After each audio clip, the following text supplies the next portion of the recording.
As we return today to the story of Abram, we see that God again speaks to Abram and says some pretty powerful things. In verse 1, he says, "Do not be afraid. I am your shield and your very great reward."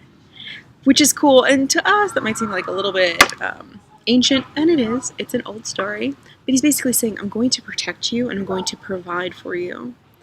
And almost immediately we see Abram respond back, and he kind of says, but God, we have a problem. We can see in the way that he responds, he's saying, Sovereign Lord. Like, there's reverence inside of it, but there's a lot of honesty inside of it. And it's good for us to know that we can actually be honest with God, and we can actually share, the thing that's going on in our head and our heart that makes us feel like, what you're saying to me, God, does not look possible.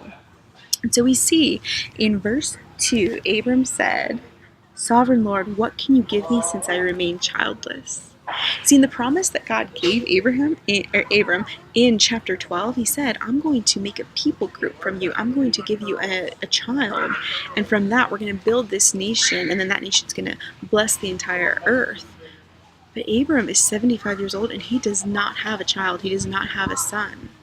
And so there's this but God moment. And God responds back.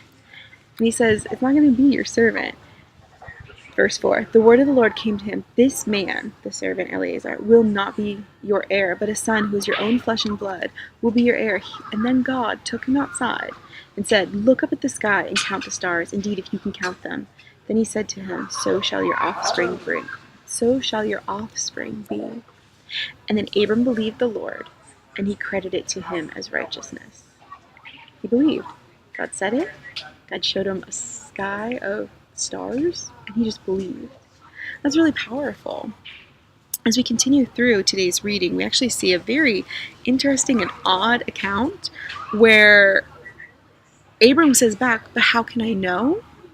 And God actually takes him outside. And if you read this earlier, or if you're going to read it later, like, it might seem a little bit weird, like, why are there animals being split apart and fire pot and what's going on? And so here's a little bit of historical background. In this day and age, the people of the earth would actually make covenants or promises. They'd make agreements by taking animals, splitting them in two, and then both parties would actually walk through the blood of the animals. And it basically meant, if I break my promise to you, this is what will happen to me.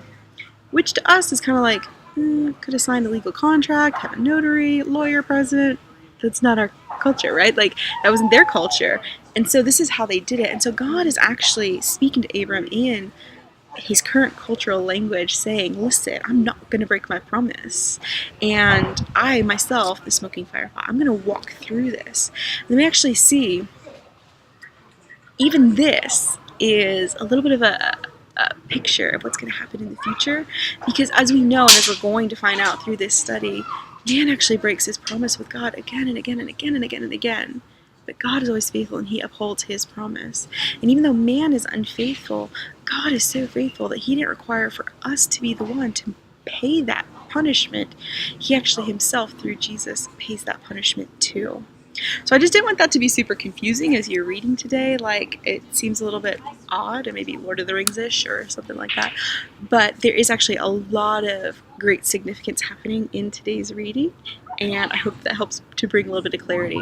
God is making a promise. Abraham was able to share his heart, saying, I don't understand. And God showed him, I totally am faithful, and I'm going to do the thing that I promised.